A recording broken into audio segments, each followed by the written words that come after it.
Bueno, muy buenas tardes, noches. Muchísimas gracias a todos y a todas por acompañarnos durante la proyección de la película, de esta extraordinaria película de Ingmar Bergman, eh, El huevo de la serpiente, una película de 1977. Hoy es miércoles 21 de agosto de 2024. Siempre lo decimos para efecto de registro. Me acompaña Manuel Azuaje Reverón. Vamos a estar conversando en esta segunda jornada de cine Conversa Política y Fascismo. Eh, la semana que viene están cordialmente invitados e invitadas todos y todas para... Vamos a estar proyectando El Conde de Larraín y la semana arriba cerramos esta primera tanda de política y fascismo con Zona de Interés de Jonathan Glazer. Y bueno, ya estamos trabajando en la segunda tanda que muy probablemente eh, organicemos para finales de septiembre. Sedes, aquí haremos una muy brevísima pausa en algún momento de septiembre y vamos a retomar, entre otras cosas, con una segunda tanda de este ciclo que nos parece eh, que es una iniciativa que las circunstancias demandan, ¿cierto? Sí, Eh, que esperamos que haya perdido más vigencia a finales de sí, septiembre. exacto. Bueno, hicimos un primer ejercicio, a ver, creo que no está de más que de manera muy breve volvamos sobre el propósito del espacio, de la iniciativa. Nosotros estamos tratando de construir o de identificar herramientas que nos permitan pensar, analizar el fenómeno del fascismo. Lo decíamos la semana pasada, cuando uno se va a meter en estos asuntos es no solamente inevitable, sino que tampoco es deseable, es inevitable no comenzar, comenzar por las experiencias del fascismo histórico, ¿no?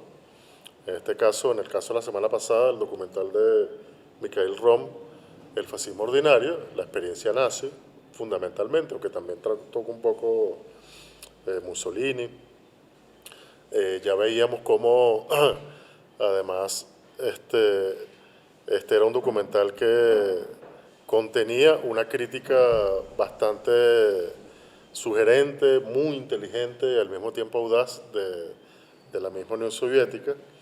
Bueno, y ahí identificábamos como algunos tópicos, ¿no? La idea es continuar este ejercicio, eh, seguir identificando qué es lo que hace, qué es lo que tiene de singular este fenómeno del fascismo, hasta que, bueno, en la medida que vayamos avanzando, eh, lograr discutir eso que se llama hoy en día eh, experiencias o movimientos, corrientes, ideas, planteamientos neofascistas, ¿no? Siempre, incluso cuando no lo hacemos expresamente, siempre teniendo la realidad venezolana como punto de partida. Ese es nuestro propósito fundamental. Esto no es un ejercicio, digamos, eh, intelectual en el sentido menos provechoso del término. Esto no son unas disquisiciones, digamos, no pretendemos hacer disquisiciones exquisitas aquí sobre, ni tampoco pretender que conocemos mucho del tema. La semana pasada también lo decíamos, nosotros no somos ni siquiera, nos gusta ver películas y hasta ahí, pues no somos críticos de cine, no somos expertos. Bueno, tal vez Manuel un poco más, pero en mi caso no. Eh, También, para ya entrar en materia con Bergman, la semana pasada creo que vamos a tratar de hacer ese esfuerzo además por hilvanar una película con la otra, ¿verdad? Para no dejarlas así como en el aire y hacer como comenzar de cero tras cada película.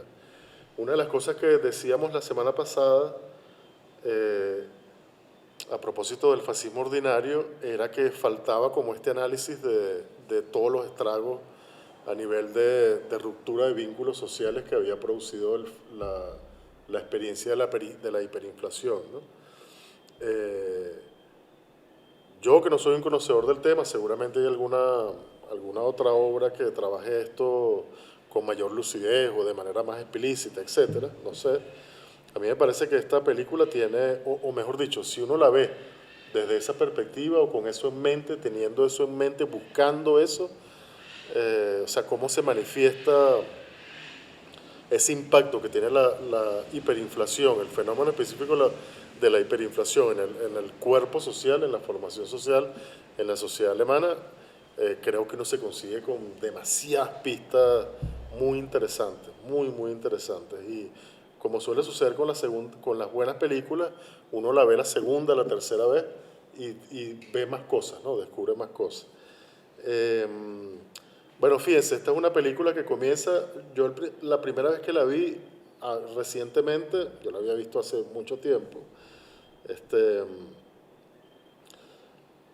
no le paré mucho al tema de la fecha, ¿no? Vieron que la película comienza un 3 de noviembre, la historia, mejor dicho, comienza un 3 de noviembre de 1923 y termina un 11 de noviembre. Es decir, todo ocurre, bueno, Una de semana. hecho, sí, en una semana. De hecho, en menos tiempo, porque él se pierde, más nunca nadie lo ve el 11, ¿no? Pero realmente o sea, cuando se produce el desenlace hacia el final de la película es como 8 de noviembre, 6 7 de noviembre, no me fijé bien. Lo que sabemos es que ocurre exactamente antes, tal vez un día antes, un par de días antes, no queda claro y no tiene por qué quedar claro, realmente no le resta nada a la película, del intento de golpe de Estado comandado entre otros por Hitler del 8 de noviembre de 1923 en Múnich, ¿no? En Baviera. Ellos, bueno, no vamos aquí a relatar las incidencias del intento de golpe, pero en todo caso un intento de golpe frustrado. Se hace referencia, como ya lo vimos expresamente, a esto que está a punto de ocurrir. Lo dice, se me olvida el nombre, el doctor Bergerus, ¿no? Eh, bueno, este es un intento de golpe frustrado, como sabemos. Hitler es detenido, pero es tratado, bueno, básicamente con manos de seda, ¿no? Lo condenan el 1 de abril del año siguiente, de 1924, 5 años de prisión y no paga ni un año. Sale en diciembre de ese mismo año, ya está libre, ¿no? Eh, y durante su tiempo en prisión escribe Mi lucha, muy importante. Otra cosa es que, la hiperinflación, ¿no? La hiperinflación comienza en Alemania eh, a mediados insisto, yo no soy experto en el tema, pero entiendo que comienza, o sea, ya a mediados de 1921 ahí, o sea, hay una devaluación brutal del marco. Ya en 1922 ya hay hiperinflación, pero durante los días en que transcurre esta película, eso no es casual, obviamente, durante los días en que transcurre la película, la historia, es el peor momento de la hiperinflación en Alemania, es el peor momento, ¿no? O sea, bueno, ese comienzo que es muy impresionante, ¿no? Es 2 de noviembre de 1923, creo que el 2, ¿no? 3 de noviembre de 1923, 3 de noviembre, sábado 3 de noviembre de 1923. Eh, una caja de cigarros cuesta 2.000 millones de marcos, una cosa así, ¿no? Y la frase, ¿no? Y casi todos han perdido la fe en el futuro y en el presente, ¿no? Esta cuestión de la pérdida, o sea, no hay perspectiva de futuro, ¿no? Les invito siempre guardando las distancias. Eso es una cosa obvia, pero siempre hay que recordarlo porque para evitar cualquier equívoco, yo les invito a pensar en esto desde lo que ocurre en nuestro país una vez que se instala la hiperinflación como fenómeno, ¿no? Y la directísima relación que eso tiene precisamente con esta cuestión de la pérdida de horizonte de futuro, ¿no? Y bueno, eso, como decía hace unos minutos, Berman va dejando como un montón de pistas que son, a mí me parece que son sumamente valiosas, ya tú nos comentarás también, Manuel, ¿no? Eh, Ahí, o sea, por ejemplo, eh, el diálogo la cuestión judía, ¿no? La cuestión judía se manifiesta en varias oportunidades. Durante el primer interrogatorio, que él tiene, Abel tiene como la sospecha de que lo están interrogando o que él es sospechoso por su condición de judío, ¿no? Bueno, de hecho, el inspector Bauer le pregunta directamente, ¿no? Eh, Hay un diálogo que pasa prácticamente desapercibido, que es el diálogo con este señor como de ese mundo del circo, ¿no? Que le está leyendo, que le lee como las noticias en el periódico, ¿no? Y entonces es no distinguí, con franqueza, no distinguí qué periódico era, eh, no aparece el nombre, no aparece la identificación, pero en todo caso se refieren a Lenin como el judío bolchevique, ¿no? La cosa con o sea, es muy impresionante esto porque, o sea, una cosa que tiene el partido nazi o los nazis como movimiento, el movimiento, el nazi, es esa capacidad para construir un relato que tiene por diversas razones, no solamente por los estragos que produce la hiperinflación, hay otras cosas que están ocurriendo ahí, lo de la guerra, ya lo comentábamos la semana pasada, ¿no? Alemania acaba de perder la guerra, etcétera, han pasado otras cosas bastante importantes. O sea, cómo ellos logran, no solamente ellos, porque ellos al final yo creo que terminan siendo como una caja de resonancia de un discurso que instalan otras fuerzas, ¿no? Sobre quiénes son los responsables de la hiperinflación, ¿no? O de la crisis económica de Alemania, ¿no? Entonces, bueno, obviamente, como siempre, un fenómeno como ese tiene múltiples causas, pero en la prensa se lee mucho esto de que los responsables, en el caso específico de Alemania, son los banqueros, ¿no? Los banqueros todos, los banqueros alemanes, ¿no? Pero el detalle es que hay un montón de esos banqueros que son judíos, ¿no? Entonces ahí comienza como a canalizarse esa frustración y esa rabia y ese odio que por supuesto no comienza en ese momento, ¿no? Pero no vamos no es, ni siquiera estamos en capacidad de venir a hacer aquí un recuento de la historia de Alemania, ¿no? Pero en todo caso, en ese momento, digamos, se comienza, o no digamos que se comienza, pero es bastante claro que se está construyendo un discurso que tiene mucha eficacia en la sociedad alemana, o en una parte muy importante de ella, de condena hacia los judíos, ¿no? Y esta otra escena, ya con la película bastante avanzada, donde él está, bueno, borracho, ¿no? Y entonces pasa frente a creo que es una panadería, de un par de señores.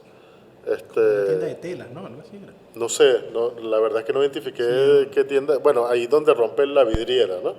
Y él rompe la vidriera, ahí ya digamos, la deshumanización, lo podemos decir así, ¿no? O el envanecimiento del personaje de Abel ha llegado a tal punto que ahí se manifiesta una especie de desprecio de su condición de judío, ¿no? Fíjate que o sea, él lo que le choca es ver su apellido escrito en la vidriera, Rosenberg, ¿no? Y entonces en ese momento es que él hace como, bueno, algo se le dispara allí y ahí es que, Y viene de verlo del caballo, o sea, venía como... ajá, exactamente, viene de verlo del caballo, ¿no? Entonces, bueno, y cuando este tipo le está leyendo también las noticias de la prensa, y está hablando de Lenin, del bolchevique y tal, y los judíos, fíjate que él responde completamente a la defensiva, ¿no? Entonces, bueno, pero eso no será porque son judíos, será porque son, qué sé yo, estúpidos, etcétera, ¿no? Entonces, bueno, está eso ahí presente. Luego, el caos, ¿no? O sea, ausencia, perspectiva de futuro, desorden, caos. El inspector Bauer en esa primera entrevista o en la segunda, no recuerdo, la verdad, bueno, que se hacía ese diálogo de, pero ¿y para qué tú estás intentando, imagínate, porque tú estás intentando como identificar cuál es o sea, cuál es el responsable de estas muertes que se están produciendo y tal, ¿no? Y entonces él dice algo así como que, bueno, está tratando de crear un poco de orden y de sensatez en medio del caos, ¿no? Pero hay un caos con una brecha social increíble, con ricos disfrutando de... Sí, eso es otra cosa muy interesante, sí. Sobre eso también quería hacer un comentario. Y bueno, dice, bueno, que él está haciendo su trabajo, ¿no? Él está tratando de poner un poco de orden y sensatez en medio del caos imperante, pero que no solamente lo está haciendo él, lo están haciendo también millones de suboficiales en Alemania, ¿no? También muy interesante. A mí me parece que este inspector Bauer es un tipo que no tiene absolutamente nada, es un tipo que literalmente está tratando de hacer su trabajo, digamos, ¿no? De hecho, termina tratando bien a Abel Rosenberg. Eh, hay otra escena que también me parece muy, o sea, la manera como el cura trata a Manuela, ¿no? O sea, la indiferencia. Bueno, él termina ofreciéndole su disculpa por lo que él identifica como su apatía y su indiferencia, ¿no? Y no sé si es en esa parte de la película, justamente en ese momento salí, no sé si es en ese diálogo donde el personaje del cura dice, la gente no tiene futuro, la gente perdió su futuro, ¿no? No sé si es en esa parte o en la siguiente oportunidad en la que Abel se reúne con el inspector. Y bueno, por supuesto, yo tengo otras notas aquí, pero para no alargarlo más, por supuesto, ¿cómo se llama? El villano es el que, digamos, ofrece como las luces más claras, ¿no? O valga la expresión. Es decir, es el que explicita, ¿no? Por supuesto, de ese diálogo o de ese monólogo, mejor dicho, porque Abel nunca habla, sale el título de la película. Ahí nos damos cuenta de que esas imágenes que nosotros vemos al principio, que también son muy impresionantes, ¿no? Esos rostros taciturnos, recuerda mucho cierto texto de Benjamin, en el libro Calle de Dirección Única. Bueno, ahí nos damos cuenta de que esos rostros fueron filmados, o sea, es gente que forma parte de un experimento que está haciendo esta gente que está financiada, ellos son como los que están en la primera línea, pero realmente están financiadas por el gran capital, por intereses privados. Y bueno, estas palabras que dice, ¿no? Esta gente, estamos hablando de gente que son incapaces de una revolución. Y son incapaces de una revolución porque están muy humillados, están muy temerosos, están muy oprimidos, y ahí es donde, bueno, ahí es donde Berman se pone como a especular sobre, bueno, es esta humillación, este temor y este sentimiento de opresión la que se va a transformar en otra cosa eventualmente dentro de 10 años, ¿no? O sea, el tipo Bergerus profético, ¿no? Entonces eso, pérdida de perspectiva de futuro, humillación, temor, caos, ¿no? Esta sensación de opresión, todo esto como el caldo de cultivo para esta gente que, como dice el propio Bergerus al final, el hombre es una deformidad de la naturaleza, lidiamos con la forma básica y luego la moldeamos, ¿no? Es decir, aquí ya tenemos a la gente, o ya tenemos a una sociedad o una parte muy importante de ella en condiciones de ser moldeada por intereses, bueno, que canalicen todos estos sentimientos, toda esta frustración en una dirección específica que es la dirección de la muerte, ¿no? Como también comentábamos la semana pasada. Muy, digamos, tragicómico el nombre que deciden ponerle a esta cosa que le inyectan a la gente, ¿no? La tanatoxina, ¿no? Que obviamente, bueno, evidentemente, de hecho es bastante expresa la referencia a la idea de Thanatos, ¿no? De la muerte, pues, ¿no? Bueno, yo comentaría eso para comenzar, Manuel. No sé qué. Sí, bueno, yo no voy a ser reiterativo con cosas que tú ya adelantaste, etcétera. Haría algunos comentarios más orientados a los paralelismos también, ¿no? Como a las cosas que tiene que decirnos la película hoy. En general, bueno, yo la vi para esto ayer, después la vi hoy otra vez, entonces uno queda como más o menos abrumado por la película misma, ¿no? Por todo lo que te genera, en la medida en que, bueno, hay como muchas cosas que tienen que ver con estados de ánimo, ¿no? Yo siento que Bergman viene de hacer un cine muy centrado en la interioridad, ¿no? Como en el tema psicológico, interior, personal, de sus propios personajes, y ubica como eso ahora en un contexto social, ¿no? Y construye unos personajes que pareciera que que representan cada uno formas distintas de enfrentar ese desmoronamiento y esa crisis profunda que atraviesa la sociedad en la que están viviendo, ¿no? Por un lado está como esa personalidad de Abel que de algún modo está como paralizado, ¿no? Está entregado al alcoholismo porque está paralizado frente a lo que ve, dejándose llevar, es como un protagonista pasivo al que le van pasando cosas y va siendo empujado continuamente por los acontecimientos. En ese estado, además él lo dice en ese diálogo, el segundo con el inspector, que le dice que por qué está alcoholizado, le dice, bueno, que está alcoholizado porque está en una sociedad en la que no se siente bienvenido, ¿no? Algo así, que está traducido ahí de otra manera, pero entendí yo que le quiere decir un poco que está en una ciudad que no lo recibe y que no lo hace sentir bienvenido.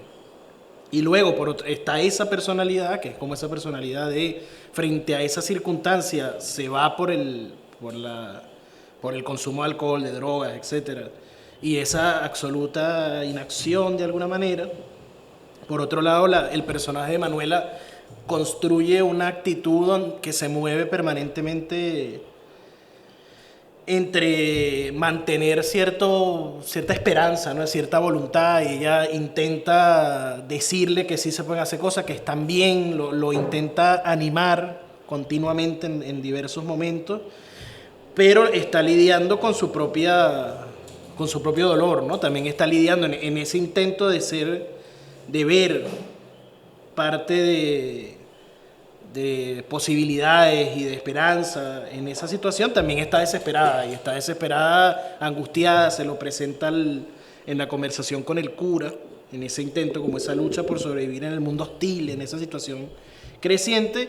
Y frente a esas dos también uno puede pensar como en esa actitud con la que enfrenta la crisis, ese desmoronamiento de la sociedad, esa especie de caída del mundo de ese contexto, la actitud del inspector, ¿no? Que es una actitud como, bueno, lo que nos queda es seguir trabajando, ¿no? Que cada uno haga sus tareas, y casi le pide, bueno, yo lo que te pediría es que vayas al circo, hagas tus actividades como trapecista.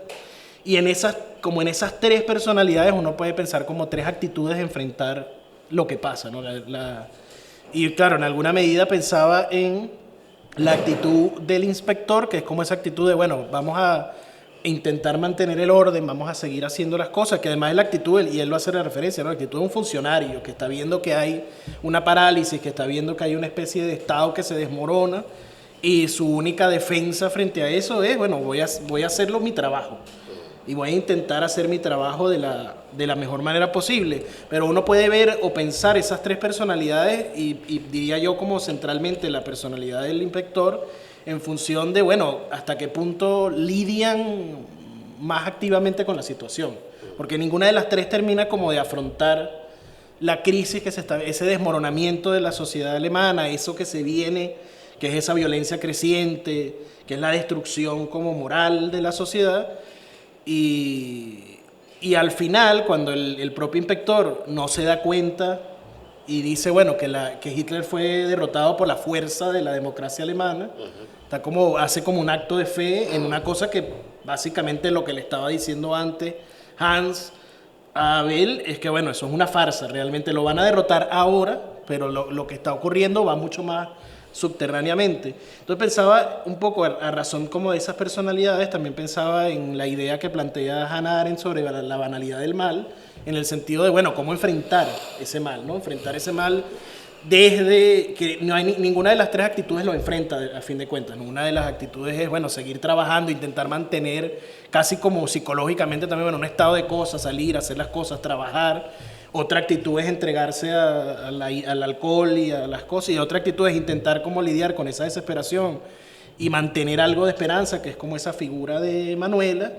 Pero hay, en el fondo, bueno, unas cosas que están pasando que no se enfrentan y que se ven que ocurren y no hay una acción directamente contra ellas, ¿no? Y ahí pensaba, bueno, cómo hay esa relación entre la degradación económica, es decir, hay una forma clara de destrucción, de degradación económica, de la vida cotidiana de los sectores más empobrecidos que son víctimas de esa situación en la sociedad alemana, y dentro de ella, que es lo que dentro o en paralelo, que es como lo que habría que pensar, se va apareciendo esta serpiente que es como la destrucción de los valores, la destrucción de la moralidad, la destrucción como de todas las posibilidades éticas, que está insertada en un contexto de destrucción de de la vida cotidiana y de la vida material, ¿no? O sea, como de la pobreza, etcétera.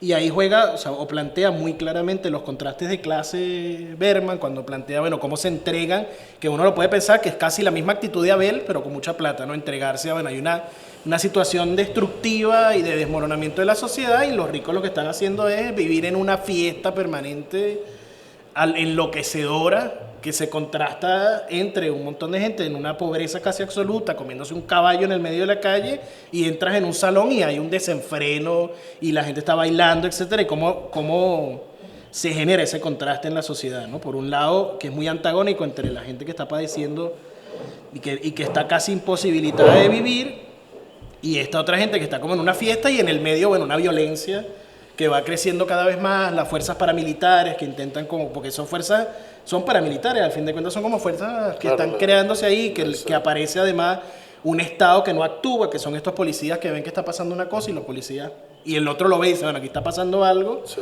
cuando hay esta violencia y los policías no hacen nada, o sea, algo se está gestando ahí, ¿no?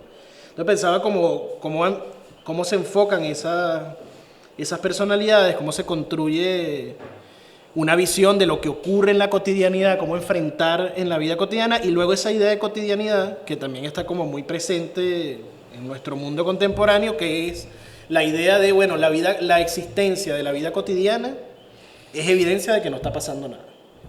Como hay vida cotidiana, la gente sale a trabajar, y él lo dice en uno de los diálogos, a pesar de que está esta crisis inminente, la gente trabaja, llueve, tal, hay una vida cotidiana, pero la existencia de la vida cotidiana no quiere decir que dentro de esa vida cotidiana estén ocurriendo cosas que son sintomáticas de que algo está muy mal, y de que eso que está muy mal está paulatinamente aumentando en su potencia, ¿no? Y ahí, eso como parece una cosa también clara de ignorar las señales de una sociedad que se dirige hacia una situación imprevisible o no, porque también el discurso de la película explícito en algunos momentos es, no lo quieren ver, pero esto que está pasando se puede ver. O sea, hay suficientes señales, elementos, etcétera, para darse cuenta con claridad hacia dónde va la cosa, aunque lo ignoremos. Y eso está ahí como presente también. Pensaba en términos como de este paralelismo, pensaba también en, hay como muchas discusiones sobre las dimensiones psicológicas, sociales del fascismo, en tanto que cómo se trabaja el miedo, que aparece en parte del inspector. Él lo dice, tenemos miedo, todos tenemos miedo, no puedo dormir por miedo, y la única forma de evadir ese miedo, que uno puede pensarlo en la misma trilogía, ¿no? Una forma de evadir ese miedo es la fe, una forma de evadir ese miedo es irse por el alcohol, etcétera, nublar como toda la conciencia. Otra forma puede ser, trabajar, ¿no? Hacer la vida cotidiana, fingir que no está pasando nada, y eludo como ese miedo, pero hay como un componente... Nada funciona bien a excepción del miedo, dice. Exactamente, lo único que está funcionando es el miedo, porque además ya no hay orden, ya no hay horario, nada está trabajando como debería. Sí. Y en ese contexto también hay como un componente fundamental de esta ola, o sea, de este fascismo y el nazismo, que es como la cosa de la ciencia, ¿no? Que está presente en la película, cómo se utiliza, cómo la ciencia fue parte fundamental, lo decíamos ahora afuera, la modernidad, la idea de racionalidad, la idea de un sujeto, y todo este contenido eugenésico que tiene el nazismo, que es la idea de mejoramiento del ser humano. Y cuando uno lo mira, lo que me preguntaría es dónde está eso en el mundo de hoy, porque pareciera que no está, y está, pero ¿dónde está el proyecto eugenésico? Hay proyectos eugenésicos, es decir, en el mundo contemporáneo hay intervenciones genéticas para mejorar Exacto, está el transhumanismo por la vía de, a través de la tecnología, ir como avanzando hacia seres humanos mejores, pero también está lo que está en Gattaca, que es la idea de mejorar genéticamente los embriones para que sean bebés, y ya eso está. En el norte de Europa hay experimentación para poder decidir qué enfermedades no van a tener, etcétera. Y eso, o sea, como preguntar, ¿dónde está el proyecto eugenésico? ¿Dónde está la ciencia al servicio de qué hoy? Que está como muy claro en el nazismo, y hoy en día está como más desdibujada. Pero estos experimentos, que son como experimentos de, hay unas condiciones materiales que crean que generan unas condiciones para que la sociedad la gente actúe de determinadas maneras, sobre ellas se experimenta psicológicamente, ¿no? Se experimenta en condiciones para... Una película que se llama Los Niños del Brasil. Ah, sí. Me parece el doctor Mengele. Sí. Hace experimentos. Entonces ahí hay como eso, toda esta experimentación, que es una experimentación de, bueno, cómo manipular psicológicamente a la gente. Yo me quedaba pensando, bueno, cómo reflexionar sobre eso en diversas capas, que es como una cuerda floja entre la paranoia, la conspiranoia y la cosa que es cierta, que es, por ejemplo, bueno, a fin de cuentas hay financiamiento y hay un conjunto de experimentaciones en torno a cómo las redes sociales moldean personalidad también. Que eso existe claramente hoy, así cómo se segmenta la población, cómo somos datos y al fin de cuentas que es una forma de deshumanización. No somos personas, somos datos. Somos generadores de datos, de información, y esa generación de información nos convierte en un tipo específico de persona que consume ciertas cosas, que se alimenta por la vía del algoritmo, cómo el algoritmo construye perfiles, ve todo lo que te gustaría, etcétera, y cómo por esa vía, que es la vía de la configuración a través de las redes, datos y demás, se puede también estar trabajando en función de eso, así como se puede trabajar. Ahí es documental ese que salió en Netflix sobre Cambridge Analytica, de cómo se puede segmentar la población y trabajar en función de eso. Y cuando uno revisa, que lo digo por eso pongo como para no caer como en lugares comunes, pero ciertamente y de manera muy pública, Elon Musk es un tipo que cree en la creación de una superioridad de determinados seres humanos, lo ha dicho abiertamente. Cómo es necesario un mundo, además él es un hombre blanco, sudafricano, que está atravesado como por esa... Exacto. Entonces ahí hay ese discurso que está presente en el mundo contemporáneo, en esa vía que es menos clara que el experimento científico tradicional, pero que también como se mueve en esa área como del trabajo psicológico. Entonces plantearía me quedé pensando como estas ideas de cómo dialoga con el mundo contemporáneo y cómo ciertamente abrumador el sentido de esa destrucción de la vida cotidiana, cómo aparecen señales de que algo no está bien y cuáles son las respuestas que cada uno tiene frente a ese algo no está bien. Están pasando cosas que son malas señales. Y cómo, bueno, se toman decisiones, el de seguir haciendo las cosas cotidianas, el de entrar en crisis y intentar evadir, intentar tener cierta esperanza, pero aquí en la película, bueno, no hay como, que es lo que también uno podría invitar a pensar, no hay una acción en contra, hay como una inevitabilidad ahí al final. Esto va a pasar, se están creando condiciones, hay unas poblaciones que no lo estamos viendo ahorita, pero que más adelante van a estar liberadas de la carga de esa humillación de sus padres, pero van a surgir con otras ideas que van a ser moldeadas, pareciera también. O sea, vamos a ir trabajando para que poco a poco estas nuevas generaciones estén preparadas para otra cosa. Entonces, ese mirar hacia adelante, que es lo que se moldea y que es lo que se construye poco a poco, puede ser también una cosa necesaria, ¿sí? Porque estamos como demasiado acostumbrados a que las situaciones nos tomen por sorpresa. Así que, ay, mira lo que pasó y no vimos venir. Y bueno, que hay que poner como atención para ver venir mejor, además que solemos, eso que se plantea en la película al final, solemos ignorar hacia dónde se dirigen los jóvenes. En ese sentido, está viendo una gente que tiene 10 años, 15 años, dice, no, estos son los adultos que van a construir, pero cuando uno piensa en la sociedad en la actualidad, no piensa ahí, piensa en los adultos, etcétera, pero no piensa, bueno, qué es lo que están, en qué ambiente y cómo se está moldeando la personalidad de los que van a ser los adultos en 5 años, en 10 años, y creo que ahí también hay como un tema para reflexionar cosas. Pero bueno, traía como esos apuntes a partir de lo que vimos para la discusión sobre todo. Creo que hay varias denuncias, ¿no? A pesar de ser una ficción, creo que Bergman hace como varias denuncias acerca de las fuerzas que moldean una sociedad en el tiempo. Y como además de todo, entonces, el sujeto es el colectivo, la multitud, la masa, la clase trabajadora. Coño, a mí me interesa mucho escuchar a Juan Carlos Rodríguez, que tiene muchos años trabajando precisamente directo con la colectividad, con la comunidad venezolana. Digamos, qué condiciones hay de nuestra población, de cuáles son sus pasos hacia sus horizontes, los que se forjan a sí mismos y y esa fuerza colectiva, cómo está siendo moldeada por condiciones y por fuerzas además políticas externas e internas de mucha fuerza. Yo, por ejemplo, cuando estamos tratando de imaginarnos cuáles son los elementos que uno debe observar, descifrar de la realidad histórica para tratar de hacer un pronóstico de hacia dónde nos dirigimos. Bueno, yo recuerdo que cuando yo me sentía más cerca de, por decirlo engreídamente, cuando me creía más cerca del nihilismo, cuando no creía en un coño y no quería nada, yo recuerdo que bueno, esa era la época en que Enrique Capriles estaba ganando una candidatura a diputado por el estado Zulia al Congreso Nacional. Y luego Enrique Capriles se convirtió en el presidente de la Cámara de Diputados. En el presidente, además de todo, había cierta, digamos, propaganda oficial que mostraba a Enrique Capriles Radonsky como el prestigio de ser el diputado más joven y por ende uno de los políticos de mayor proyección. Y recuerdo entonces que Enrique Capriles, Leopoldo López, Julio Borges crean esta fundación Primero Justicia. Julio Borges tiene un programa de televisión. Yo quiero recordar eso porque además de todo yo participé en ese programa de Julio Borges.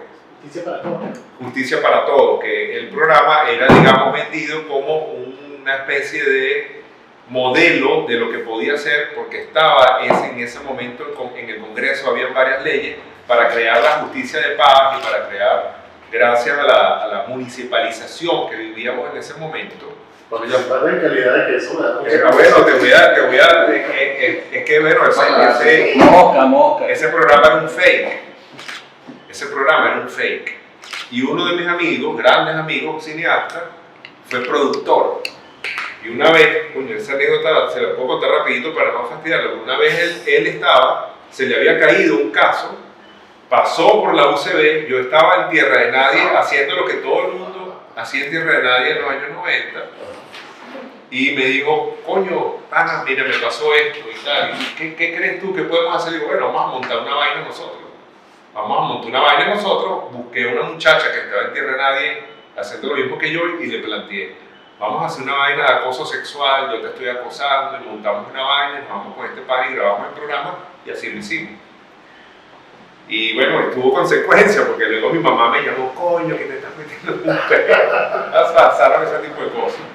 De vainas imprudentes que hacía uno.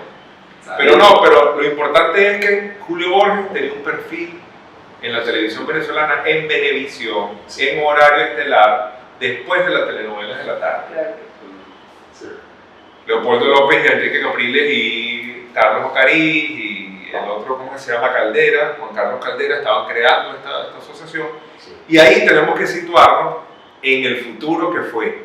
Sí. Ahí tenemos que situarnos con el libro de Marcel Granier, La generación de relevo. Sí. Acción Democrática y COPEI ya habían demostrado que ya no eran capaces, y el Pacto de Punto Fijo, de crear las condiciones para orientar y moldear la población venezolana según ciertos signos políticos. Había que crear una generación tecnócrata, de abogados, como eran estos tipos, tecnócratas, casi todos formados en Estados Unidos, en Yale, creo que en la escuela John Kennedy es formado Leopoldo López.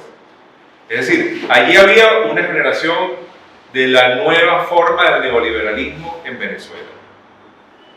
Y los restos de la lucha armada, la lucha clandestina del MBR 200 dentro de la Fuerza Armada, bueno, se metió por los palos, como decía Luis, exacto, el del 5 y 6, ¿cómo se llamaba?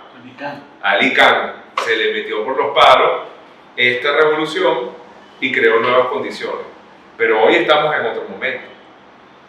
Yo quiero que empecemos a contar hacia atrás, bueno, cuántos años han pasado desde que empezamos a estar sometidos a otras fuerzas y en donde la recomposición de fuerzas y la afiliación política de nosotros ya dejó de ser la que estábamos construyendo.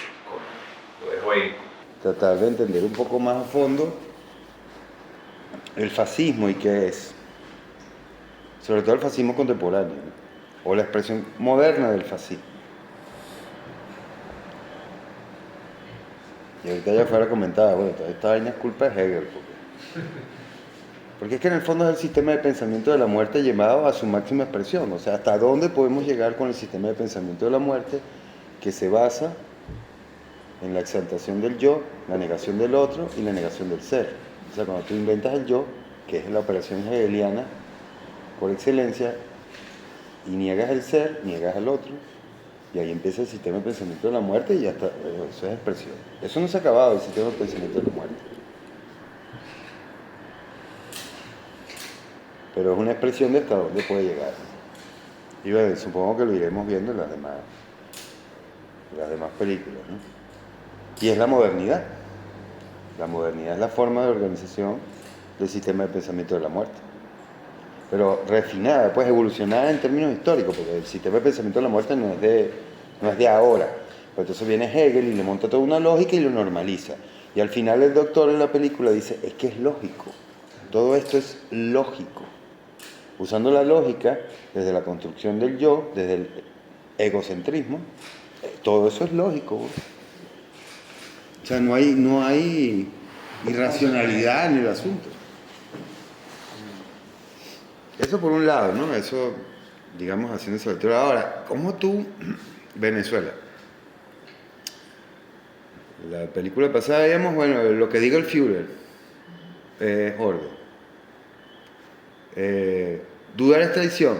Mira, hermano, a un Caribe tú no le puedes decir dudar es traición. Porque si algo está en la naturaleza caribe, y además caraqueña es, hermano, yo dudo hasta de mi sombra.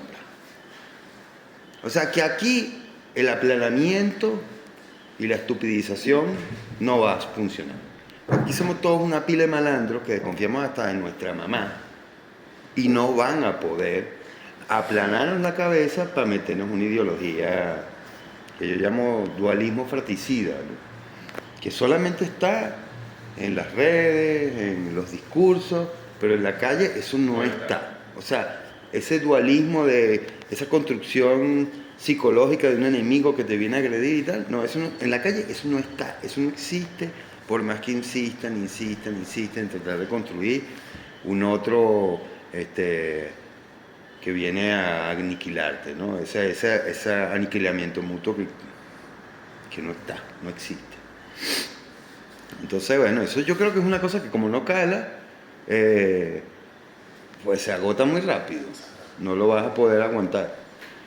Ahora, el tema es para dónde va la sociedad en general. Y yo soy de la idea, pero bueno, ya estas son como unas cosas como más de creencias, ¿no? Que así como los seres humanos repetimos una y otra vez situaciones y una y otra vez cometemos los mismos errores muchas veces, pero nos ponemos otra vez en las mismas situaciones para poder superarlos de alguna forma. O sea, te vuelves a dar la oportunidad de volverla a cagar o de superarlo, ¿no? Y eso te pasa en tu vida muchas veces y en periodos o más largos o más cortos, depende del tipo de problemas que... Y yo es una cosa que lo haces inconsciente. O sea, tú siempre intentas buscarte una pareja más o menos del mismo perfil para volver a tratar de superar la situación anterior y así con el trabajo y así como con todo, ¿no?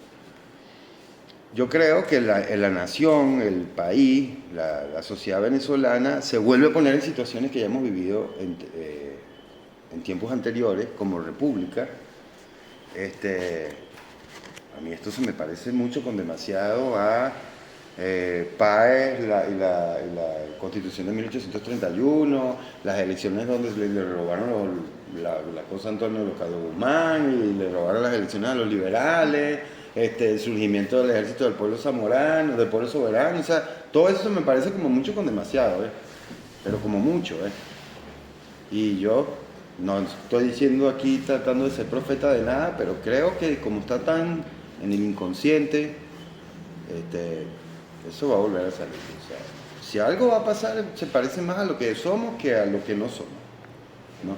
O sea, yo una expresión... Lo que esperamos ser. ¿Te parece más a lo no, que esperamos a lo que somos Caribe, que venimos de una... es que es como... Chávez lo planteaba con mucha claridad, es que es como una especie de magma, una corriente histórico-social que está ahí, que a veces es como una especie de inconsciente colectivo, que va a surgir, o sea, eso es lo que somos, no somos otra cosa. Y puede surgir con otras expresiones, otros personajes, no sé, habrá que verlo cómo resurge, pero no sé, o sea, eso no lo aplacaste. O sea, tú saliste el 28 a decir, este es el resultado, y la gente se lo tragó. Y tú te creíste que la gente se lo tragó.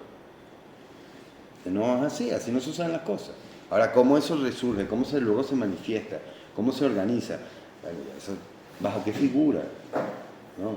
¿Bajo qué proyecto, idea política?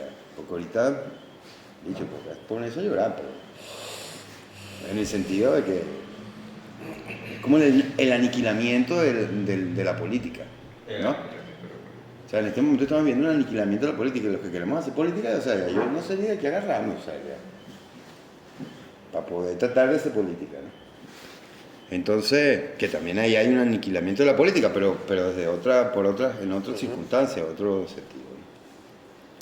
Entonces, bueno, habrá que esperar, no sé, habrá que estar atento, habrá que estar pendiente de lo que la gente dice, cómo se está moviendo la cosa en la calle, para poder entender, para poder saber cómo actuar en términos políticos, ¿no? Pero yo creo en el pueblo venezolano y estoy seguro que no se la va a calar. Sí, yo complementaría como a partir de lo que estábamos planteando, por un lado, que bueno, que Juan Carlos está ya fumando allá afuera, pero bueno, no es solo Hegel, o sea, hay como una lectura sobre el pensamiento cartesiano, sobre todo, sobre cómo se construye la racionalidad cartesiana que desprecia el cuerpo, además, o sea, como toda la construcción de la modernidad en función de la racionalidad y del ego cartesiano puesto en la subjetividad racional, y cómo el cuerpo no tiene importancia. Y cómo a partir de esa no importancia del cuerpo, evidentemente el cuerpo del otro puede ser utilizado, destruido, etcétera, porque el cuerpo pierde centralidad. Y eso inaugura como una tradición donde eso se instrumentaliza con mucha más fuerza, ¿no? O sea, como esa tradición moderna. Y pensaría como, bueno, ¿qué falta en el sentido de cuál sería el personaje que no existe aquí, que es el personaje que intenta enfrentar esa situación? Y cómo evitar esa situación. Pensaría por un lado en, bueno, cómo se protege el tejido social, es decir, cómo se protegen las relaciones, que es parte de lo que se destruye, parte de lo que se desmorona es las relaciones. Y uno piensa, bueno, ¿a qué nos conduce esa hiperinflación? A la destrucción de las relaciones, o sea, como un estado de supervivencia donde se activa, que uno en el lenguaje como más contemporáneo puede decir, se activa como el cerebro reptil y la supervivencia, no hay mañana, porque además, ¿qué implica la hiperinflación? Que no hay... El dinero de hoy vale menos mañana y vale menos pasado mañana. Las emociones primarias. ¿Te acuerdas que Michael Rohn hablaba de las emociones primarias? Exacto. Todo lo que tiene que ver con sobrevivir y el miedo, porque el miedo al final, ¿qué hay en hiperinflación? Miedo a que el futuro es menos dinero, es más precariedad. Entonces vives como en un estado permanente. Argentino 2024. Eso. Y además en un estado permanente de supervivencia individual. O sea, la salida no es colectiva, la salida es veo qué hago, resuelvo, etcétera. Y uno lo ve como en los últimos años aquí las salidas colectivas fueron muy difíciles. Uno se ponía como desapareció además se refuerza como el tema del freelance, de que cada uno resuelve como puede, consigue cada uno un trabajito, no hay como...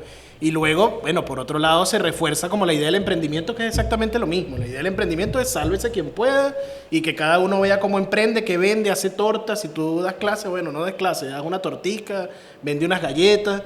Y ese discurso, que es como el discurso de la salida individual, destruye también el tejido social, porque te pone como en un estado permanente de alerta, en un estado permanente donde no hay mañana, porque toda la planificación es para hoy. Sí. Y cuando se supone que estás tratando de reconstituirlo, ¿no? Y lo que estás haciendo es... No, lo estás entregando. Estás haciendo peso, ¿no? Sí. Entonces yo diría que pensar eso, en pensar en, bueno, cómo se reconstruye el tejido, cómo se protege y reconstruye el tejido social en una situación de esa naturaleza, evita o puede ayudar a evitar devenires fascistas en el sentido de, bueno, proteger el tejido social es proteger las relaciones, evadir los discursos del enemigo y decir, bueno, el otro no es mi enemigo, el otro puede ser incluso como mi adversario, pero no es mi enemigo, porque mi enemigo es alguien a quien yo elimino. Mi adversario es alguien con el que puedo, bueno, discutir, etcétera, que tengo como diferencia. Darle la vuelta a eso implica, bueno, ayudar por ese lado. Y luego me quedaba pensando, parte de lo que decía Juan Carlos, que lo ha dicho un montón de gente también, es que bueno, al final también somos un país de rebotados, que es como esa idea, el venezolano es rebotado.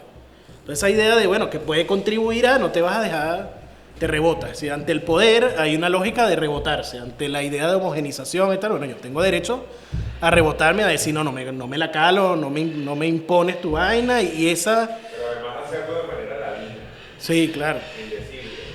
Y lo voy macerando y te espero la bajadita. ¿No? Exacto. Ese es el Caribe. Ese es el discurso salvaje De Briceño Guerrero. Entonces, esa idea yo creo que es una idea importante, es decir, cómo leer, que ha sido muy difícil, porque uno piensa cómo no nos vuelve a pasar, o cómo evitar que nos vuelva a pasar lo del Caracazo, que es como una cosa que después todo el relato es, nadie lo vio venir, y lo vieron. O sea, cuando uno revisa, Reinaldo, o sea, cuando revisas prensa, etcétera, hay gente que estaba como, mire, va a pasar esto. Hace poco, en un podcast que hacemos, grabábamos una entrevista que le hace José Vicente Rangel, Marcel Granier a José Vicente Rangel en el 85, y José Vicente Rangel lo dice abiertamente, aquí va a venir una vaina, la gente no se va a dejar, algo va a pasar porque las mayorías se van a imponer, lo dice abiertamente, las mayorías en el 85, entonces no es que nadie estaba viendo, pero como ver, bueno, y leer, eso que dice, leer al pueblo venezolano y leer las posibilidades de por dónde va a levantarse el cuero seco puede contribuir también a tener como una perspectiva mayor de intervención. Y por otro, bueno, pensaba como en esas tradiciones, hace poco estábamos rescatando como en una lectura lo que supuso el fraude que se le hizo en el 52 a URD cuando se da la Asamblea Constituyente y ocurre como ese fraude, después ocurre otra vez el fraude del plebiscito del 57. Y bueno, hay como una lectura ahí también de qué es lo que pasa al interior de una sociedad donde cuando uno reconstruye esa época también había como una sensación en testimonio, etcétera, había una sensación de cotidianidad, o sea, la gente hacía sus cosas, se estaban construyendo edificaciones, etcétera, y la vida cotidiana parecía una vida en la que no estaba pasando nada hasta que pasó. Y claro, no estaba pasando nada en la vida cotidiana, pero estaba pasando allanamientos, secuestros, etcétera, o sea, arrestos selectivos y demás. Entonces, claro, hay como ese doble nivel en el que en la vida cotidiana pasan cosas y dentro de la vida cotidiana también pasan los allanamientos, los arrestos, los secuestros. Cómo leer eso es importante. Y él decía ahí, en la película, hablaba sobre esta cosa de, bueno, dos fuerzas antagónicas enfrentadas cuya única solución va a ser enfrentarse violentamente. Que lo veas, y si aquí lo que hay es dos fuerzas antagónicas que se van a enfrentar violentamente. Sí. Me surgieron más dudas, más interrogantes que respuestas, ¿no? Me pareció tu idea del dualismo fratricida, que me despertó muchas alertas, porque si ciertamente caminamos, vemos, pisamos la calle aquí, no es definitivamente lo que uno puede ver desde afuera en las redes sociales, que es un escenario completamente diferente. De hecho, creo que es más propaganda hacia afuera que en realidad control interno. Entonces, escuchándote en este momento, pienso que tenemos la gran ventaja de que seamos caribes, de que seamos, digamos, más o menos uniformes en cuanto al otro. El otro lo constituye quizás en nosotros el que uno es el andino y el otro es el oriental, afortunadamente. Porque preguntándome cómo vamos a reconstruir el tejido social que se ha deteriorado en Venezuela, pienso, afortunadamente somos más uniformes, porque si pienso en las sociedades europeas, donde el judío de entonces de la película es ahora el musulmán o el africano de primera o segunda generación que ha nacido, que se puede identificar, o sea, claramente en la escena de la película cuando yo, judío, veo mi apellido grabado en mi propia cultura y en mi identidad con algo que ya no me identifico por presión externa. Entonces, bueno, creo que tengo un poquito de esperanza ahora en que nosotros no manejemos ese tipo de diferencias tan contrastantes, que realmente no somos el otro, como estas generaciones, las que estoy hablando, europeos, africanos, o toda la migración en Europa, que se va muy sutilmente desprendiendo, deshumanizando de lo que los constituye como origen, que es la generación de los padres que llegaron. Creo que tengo esperanza ahora en que podamos reconstruir el tejido social. Yo recuerdo que hemos digamos, analizado durante mucho tiempo, le dedicamos esfuerzo a analizar lo que significó históricamente el chavismo, ¿no? En el momento en que se, digamos, fragua y emerge como fuerza política. Me refiero fundamentalmente a los primeros años de la Revolución Bolivariana. Y digamos que, bueno, salvo que tú estés en la acera de enfrente y concibas al chavismo como tu enemigo, ¿no? Como ese cáncer que hay que extirpar y tal. Por cierto, un discurso que se instaló desde el día cero, lo comentábamos la semana pasada. Pero bueno, lo cierto es que para las mayorías populares, para las clases populares, el chavismo significó todo lo contrario, un reencauce de la energía política y a su vez una politización extraordinaria de las mismas mayorías populares, sin precedentes casi, ¿no? O sea, lo más similar lo más cercano a lo que ocurrió históricamente, a lo que ocurrió a comienzos del siglo, finales del siglo XX, años 90, primera década de este siglo, es los años 40, 50 con Acción Democrática, con la Acción Democrática de esa época. Toda esta recreación de lo popular y tal. Pero bueno, al margen de eso, porque yo creo que ahí es una cosa que hemos trabajado, ahí hay unas líneas de continuidad muy importantes, pero también hay rupturas importantes. Y una de esas, sin meterme a fondo en ese punto, lo cierto es que el chavismo significó para las clases populares una suerte de rehumanización, ¿no? O sea, nosotros no existíamos, bueno, eso que tantas veces hemos dicho, ¿no? Y que era así tal cual, ni siquiera estábamos en el mapa, ¿no? O mucha gente, pues.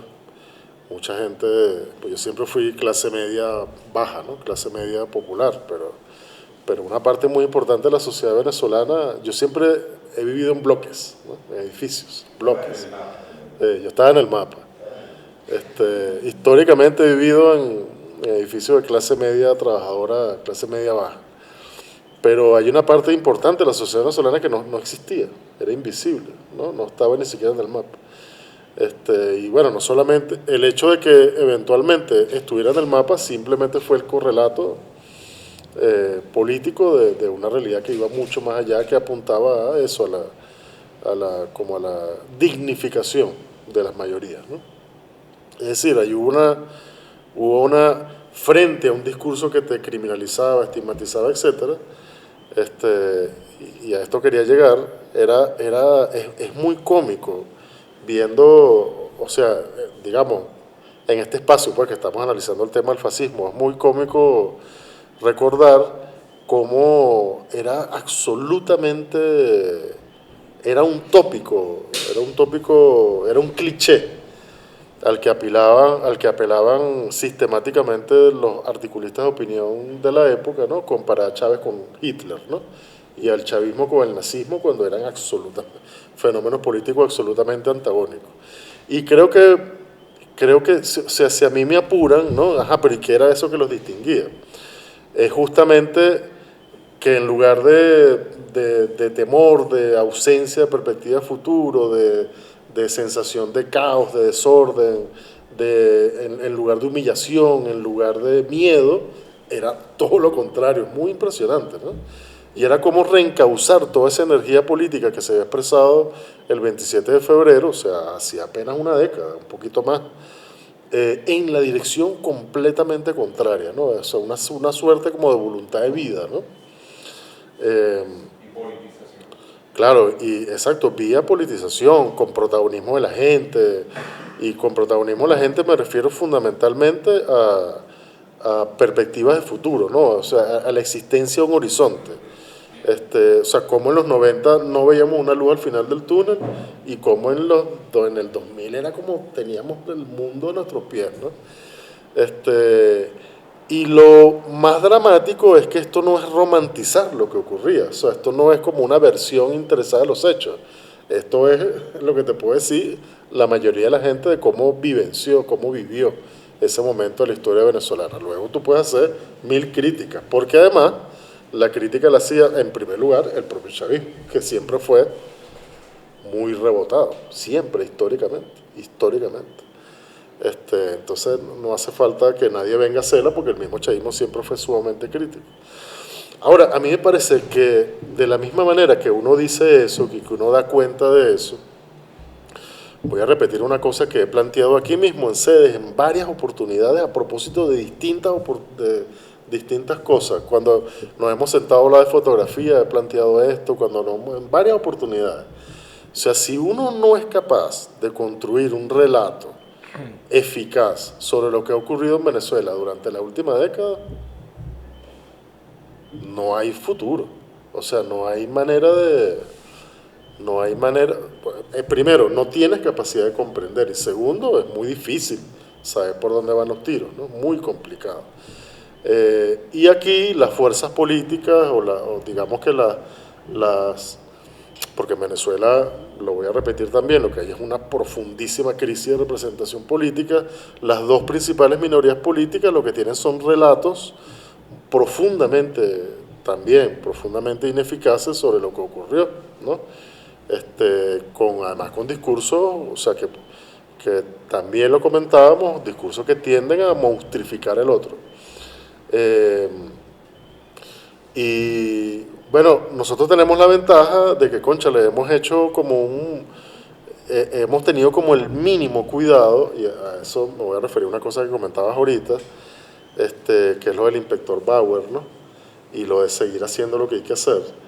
Nosotros hemos tenido como el cuidado de dejar más o menos registro de lo que ha venido ocurriendo durante estos años, a pesar de que nos cueste mucho construir el relato, ¿no? O sea, tener una mirada como del todo en conjunto, ¿no? Y yo recuerdo que para nosotros en 2015 fue una absoluta novedad histórica volver a sentirnos humillados, que fue la gran humillación colectiva, la gran humillación nacional, que durante 2 años, 3 años significaron las colas, ¿no? O sea, pasar de tener el salario mínimo más alto de América Latina y de la capacidad de consumo y del vivir bien del comandante Chávez y de la transición al socialismo humanamente gratificante, o sea, pasar de eso en un lapso de, ¿qué? 5 años, chao, mi amor. En un lapso de, ¿qué? 5 años, un lustro, tal vez un poco más, a la humillación de las colas, ¿no? Y la humillación, o sea, uno era objeto de humillación por parte del sistema que había construido el mismo gobierno bolivariano para la distribución de alimentos, ¿no? Por supuesto que también el privado, pero eso siempre fue una guerra en el buen sentido, ¿no? Sí. Siempre fue un conflicto. Pero no, aquí nos estaban humillando eran la gente que nosotros habíamos puesto ahí, ¿no? Es decir, la gente que tenía como la responsabilidad de garantizar el acceso oportuno, etcétera, de los artículos de primera necesidad. Aquí no se ha analizado. Nosotros no hemos hecho suficientemente el análisis de las implicaciones que eso tuvo. No. O sea, después de 12, 13 años, sentirte humillado nuevamente, ¿no? En parte, obviamente, Nicolás Maduro no mandaba a hacer eso, pero era tu gobierno. O sea, era el funcionariado público, eran funcionarios públicos los que estaban humillándote, ¿no? Tanto así que la oposición en 2015 ni siquiera tiene que hacer campaña, ¿no? O sea, prometen la última cola, como lo recordamos, ¿no? Todo eso. Por supuesto, estoy haciendo un recuento bastante ligero, ¿no? De todo lo que aconteció. Y mira, estamos en 2015 todavía, ¿no? O sea, no ha ocurrido la hiperinflación. Es decir, si no hemos logrado como comprender lo que ocurrió en ese momento durante los primeros años de la última década, bueno, de lo que vino después mucho menos. Entonces, por eso un discurso que se afinca en una parte de la realidad sumamente grave, gravísima, que sobredetermina todo, ¿no? Como el tema de las sanciones, nunca va a tener la eficacia que pudiera tener si tú tratas de construir un relato que incluya todo lo otro que pasó, ¿no? Porque cuando a mí me estaban humillando, no había sanciones, ¿no? Entonces, ¿qué pasaba ahí? Y luego, chamo, me parece muy impresionante cómo la sociedad venezolana ha tenido, cómo ha producido sistemáticamente anticuerpos para que aquí no haya una guerra civil, ¿no? Es decir, durante todos esos primeros años, eso, a la campaña de deshumanización, el chavismo respondía con política. Política, política, política, política. O sea, la violencia, política. Hasta que, bueno, hasta que llegaba, digamos, llegaba un abril y entonces tú decías, bueno, hermano, tú no vas a pasar, pues. O sea, este gobierno, a mi presidente tú no lo vas a tumbar.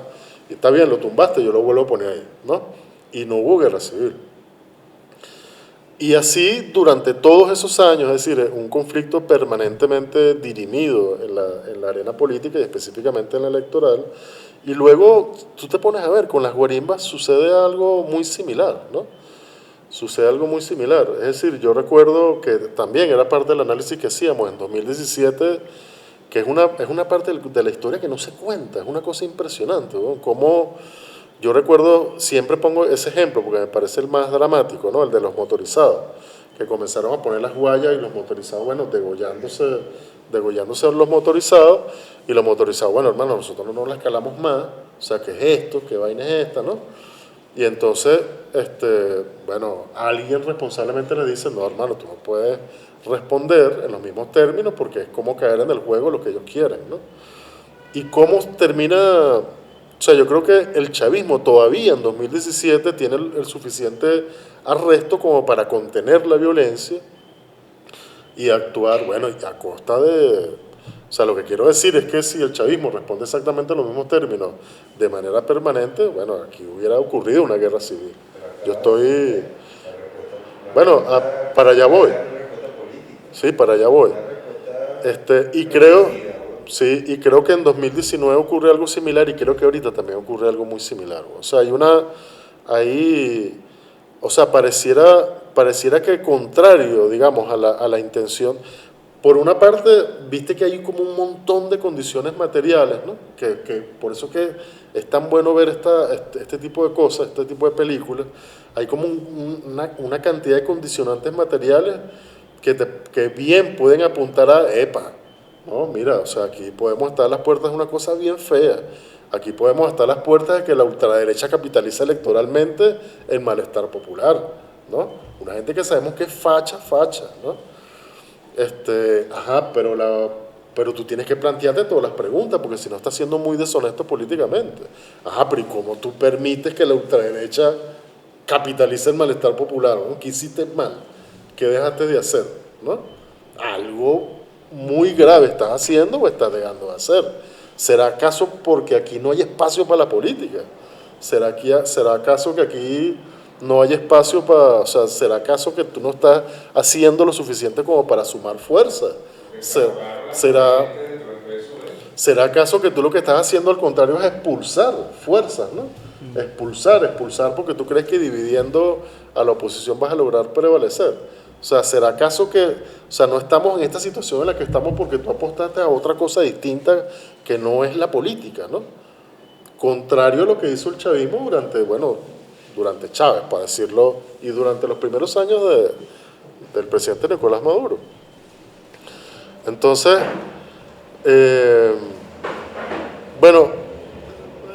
ya para terminar la idea, para cerrarla, no sé, o sea, a mí me parece que el inspector Bauer, volviendo a la película, me parece que es un personaje un poco triste, en el sentido de que, bueno, evidentemente la situación no sobrepasa a todo el mundo, no sobrepasa a todo el mundo. Los comunistas, en este momento los comunistas vienen de dos... O sea, aquí perdió todo el mundo, la sociedad alemana en ese momento perdió todo el mundo, menos por supuesto los ricos, que tal. Claro, después los espartaquistas, o sea, esto es una tragedia lo que está ocurriendo en Alemania, ¿no?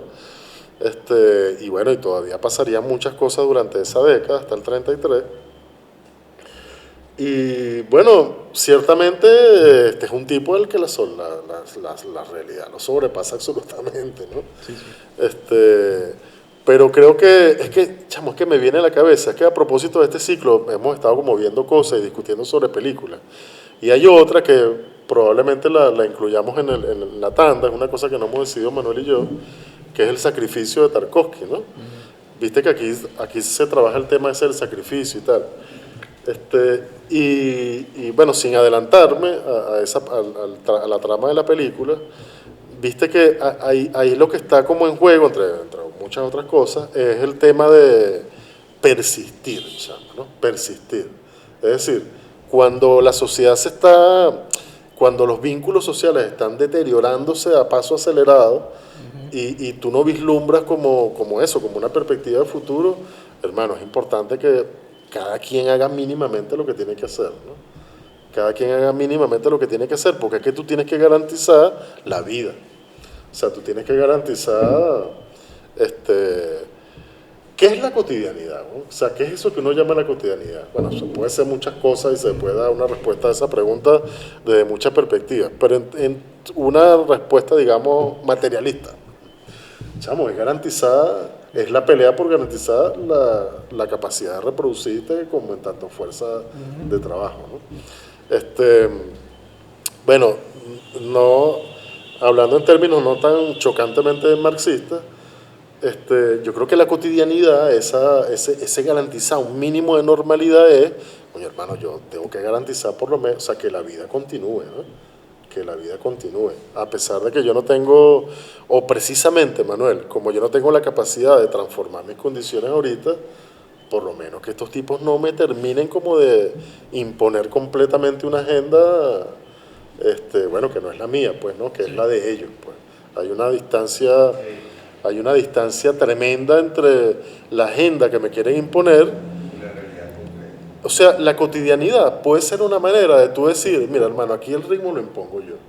O sea, aunque tú estés en el poder y aunque tú manejes los hilos y controles las instituciones, o, bueno, María Corina, si es muy fácil, imagínate, hacer política apoyada por los gringos, o sea, si cualquiera hace política, ¿no? O sea, yo siento que ese llamado como a la normalidad es, mira hermano, tú sabes cómo es la cosa, que aquí cuando se va a producir el desenlace de verdad de esto, no va a ser cuando ustedes lo digan, va a ser cuando nosotros lo decidamos.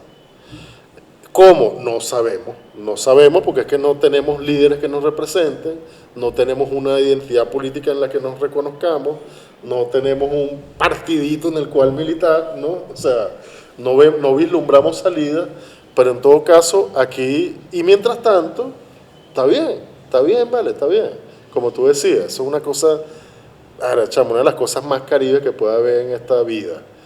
Te espero en la bajadita, ¿no?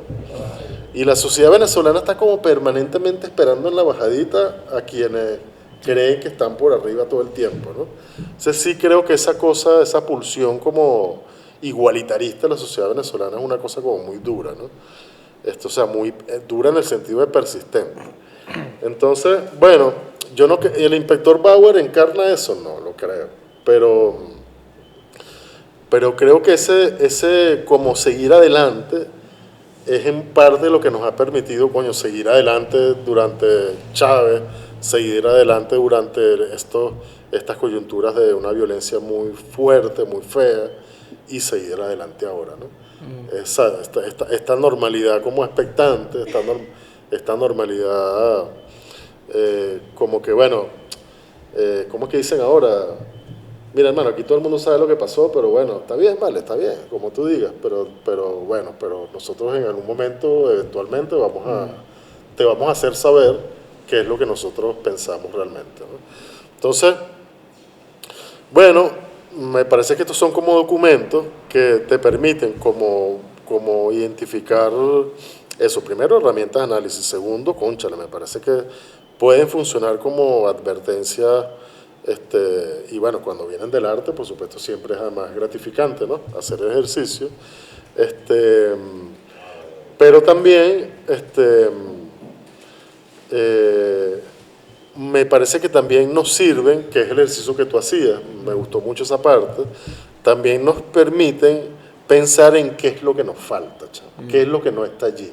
O sea, ¿por qué la historia de Bergman? Porque a Bergman no le interesa contar eso, esa no es su historia, ¿no? Pero ¿qué es lo que falta en esa historia? ¿No? ¿Qué es lo que está ausente allí? Coño, me parece demasiado importante, ¿no? Muy importante. Y bueno, es eso. Coño, esta historia hubiera quedado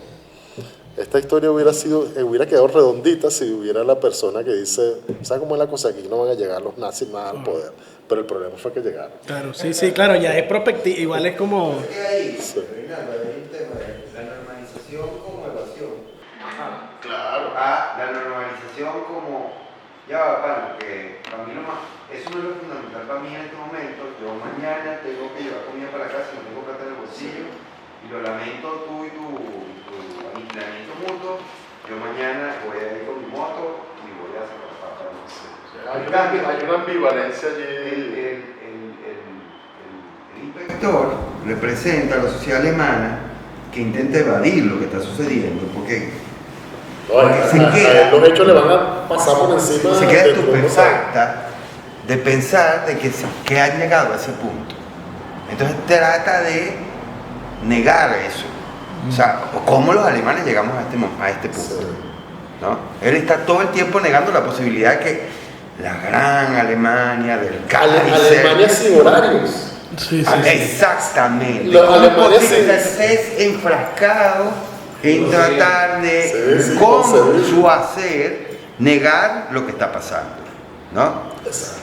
Y creo que los alemanes jamás entenderán por qué llegaron a ese punto. O sea, ¿cómo? Y uno mismo a veces se hace la pregunta, ¿cómo es posible que una sociedad como la alemana haya acontecido una... Bueno, pero para ser justo, ¿cómo es posible que nosotros llegáramos a donde estamos, no? También. Está bien, pero aquí no hay negación, ¿sabes? Aquí todo el mundo está claro en la calle de lo que pero- pasó. pero también puede Todo haber. el mundo está claro. Creo que sí es posible que suceda eso en una sociedad como la alemana y en muchas sociedades, especialmente sobre los países nórdicos, porque dentro de su... ¿Cómo es posible? Eso tiene que funcionar dentro de una cuadrícula planificada en tiempos, no solamente en tiempos cortos, sino en tiempos largos a largos plazos. Ellos pierden eso que puede estar fuera de la planificación, eso que la espontaneidad se pierde.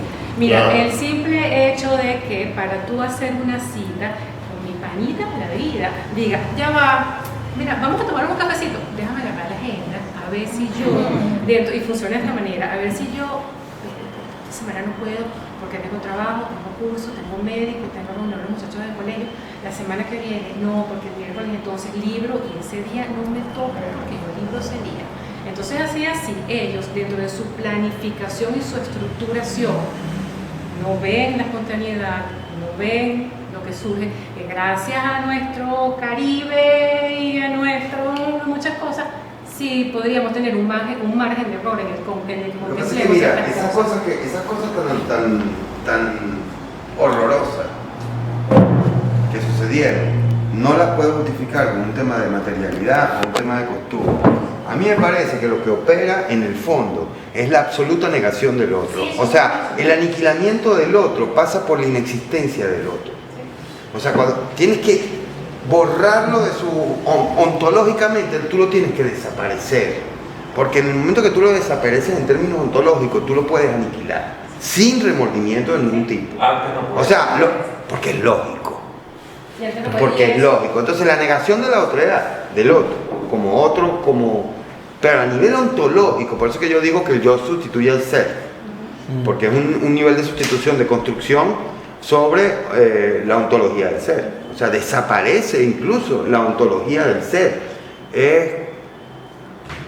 Yo creo que Nietzsche tiene muchas cosas, analizó eso muy bien, después Nietzsche está muy mal interpretado. O sea, es la aniquilación de la dimensión de no y de ti. Es que te tienes que aniquilar a ti mismo, porque es que el aniquilamiento de la ontología del ser pasa por aniquilarte a ti mismo. O sea, para poder aniquilar al otro, tú tienes que aniquilarte a ti mismo como ser, y es el aplanamiento ese que veíamos en la película de Rom, ¿no? Que es que ya yo no soy yo. Sí. O sea, somos una masa, aniquilamos el ser, ¿no? Y es el Führer. Y el Führer es, nosotros no somos, él sí es, pero yo no soy. Oye, imagínate tú esos niveles. Sí. Y es ese no, negarte a ti mismo en tu condición de ser, lo que te permite negar al otro, que no existe, borrarlo y aniquilarlo, ¿no? Es la única, o sea, es que tiene que haber unas operaciones en términos en términos perceptuales, de la percepción sobre la realidad, que tienen que operar de tal forma para que se dé ese fenómeno de la manera como se dio. Ahora, ¿dónde está la diferencia? pana, que aquí nosotros tenemos la otra edad presente todo el tiempo. O sea, el problema nuestro no es que seamos más Caribe y tal, es que nosotros tenemos el sentido del otro muy claro. En la sociedad venezolana lo tenemos, y fíjate, ¿qué es lo que pasa en el Caracazo? El Caracazo es el otro negado, invisibilizado, borrado en el mapa, que se manifiesta en el espacio y en el tiempo e irrumpe con todo. Entonces, el chavismo es una respuesta política a la irrupción del otro negado. O sea, el otro, cuando lo niegas, lo reniegas y lo invisibilizas y lo borras y lo pones como zona verde, ¿no? Y es el 60% de la población de Caracas, el otro se manifiesta en el espacio y te dice, seas huevón, aquí estoy yo. Y se manifiesta y dice, soy, no niega su ser, que es parte de nuestra condición subjetiva, caribe, afrocaribe, libertaria. Pero además no se manifiesta negando al otro, No, sino reafirmándose. o sea, simplemente se manifiesta diciendo, aún así tú, élite y tal, sociedad, me niegues, aquí estoy yo. Pum, y aparece. Y el chavismo es la respuesta política a esa aparición. Y es que precisamente Entonces, cuando tú intentas volver a aplanar y a negar, porque es que lo que se produjo hace poco fue una negación otra vez del otro. O sea, intentas decir, no, eso no existe. Eso obligatoriamente, porque ha pasado, o sea, el problema es que uno no lo dice porque, oh no, ¿qué tal? Es que ha pasado siempre, o sea, siempre el otro negado se ha manifestado, no ha dejado yo creo que una década de manifestarse de alguna u otra forma. Entonces, va a suceder, o sea, yo niego a Reinaldo y Reinaldo en poco tiempo me va a decir, o sea, ahorita te va a decir, ok, está bien, marico, que yo tengo que trabajar y tengo que ir, y tú no me vas a dar la papa. Pero después, eso va a reaparecer, o sea, Reinaldo va a reaparecer otra vez en el escenario. Ahora, ¿cuál va a ser la respuesta política? ¿Cómo va a reaparecer? Claro. Reapareció. O sea, decidió que lo iba a hacer de manera pacífica. O sea, yo pienso, claro, hay como que pasó aquí también, es decir, hay una vida, hay una cotidianidad que tiene que continuar, porque la gente tiene que vivir. Pero hay una cotidianidad que es la cotidianidad que niega lo que está pasando, que es la que no. O sea, a esa es a la que digo, no puede ser una cotidianidad donde no está pasando nada, que hubiese sido, por ejemplo, escoger. No vamos a hacer el ciclo de Conrad como si no estuviera pasando nada. No, hay un ciclo de cine sobre cine y fascismo. ¿Qué es lo que tenemos que hacer? Exacto. Pasar película, pero otra cosa. Y entonces hay como una cotidianidad que es la cotidianidad de no está pasando nada, aquí no está pasando nada. Y la cotidianidad de no están pasando cosas, hay que hacer la vida cotidiana, pero hay que poner el ojo sobre las cosas que están pasando. Esa ambivalencia. Porque claro, hay la cotidianidad que la vamos a ver en la zona de interés, de la vida cotidiana de un tipo que dirige un campo de concentración. Claro. Y hay la cotidianidad del que que eso pasó en ese debate en Alemania, la cotidianidad del que sacaba cuentas de cuánta gente iba en los camiones, en los trenes a Auschwitz, y bueno, van 254, iba a trabajar, y ese era su trabajo todos los días, llevaba un número ahí, una cuenta, y después cuando le preguntaban en los juicios, bueno, yo hice mi trabajo, hice lo que me... Entonces hay como la cotidianidad, y la cotidianidad de, bueno, continúa la vida, pero una vida que pone el acento en que está pasando algo. Y que bueno, esa cotidianidad se rompe tarde o temprano también en la medida en que toque hacer otra cosa.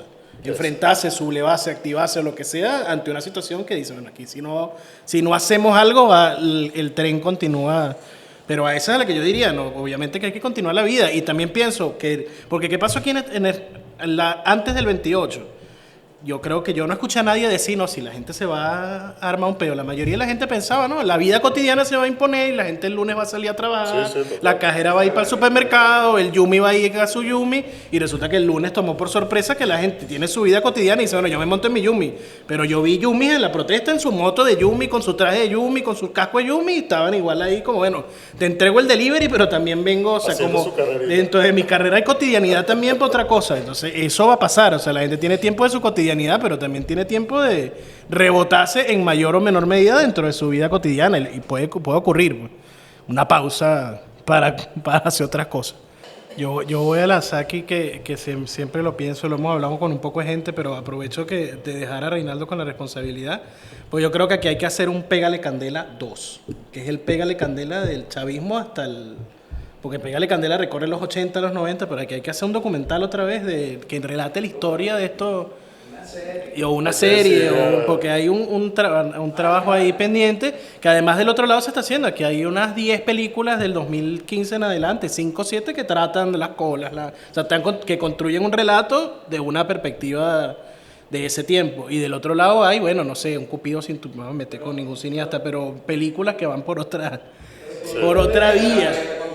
Nadie está contando y del otro lado se cuenta porque hay plata para eso, porque hay festivales que van a contar. Se lo producen muy bien. Por Sí, supuesto. sí. Muchas gracias, vale. Muchísimas gracias.